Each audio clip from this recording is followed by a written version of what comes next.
এটা হচ্ছে আমার ফিল্টার গেল। আমি দেখো আমার ফিল্টার ছাড়াও দেবো,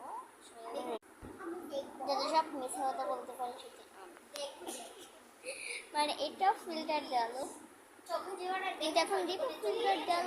হ্যাঁ দিচ্ছি।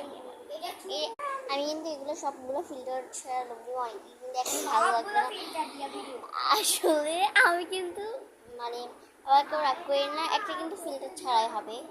আচ্ছা আরেকটা দিচ্ছি কেমন, এটা কিন্তু ফিল্টার ছাড়া, পরেরটা কিন্তু ফিল্টার ছাড়া হবে, পরেরটা কিন্তু ফিল্টার ছাড়া হবে, বুঝতে পারলেন? এটা কিন্তু একটা মোহাম্মদ আগুন পাগল। এটা কিন্তু আমার ফিল্টার ছাড়ালো কেমন, আমার ফিল্টার ছাড়া, ফিল্টার ছাড়ালো। আর সবাই কেমন আছেন, ভালো লাগবে।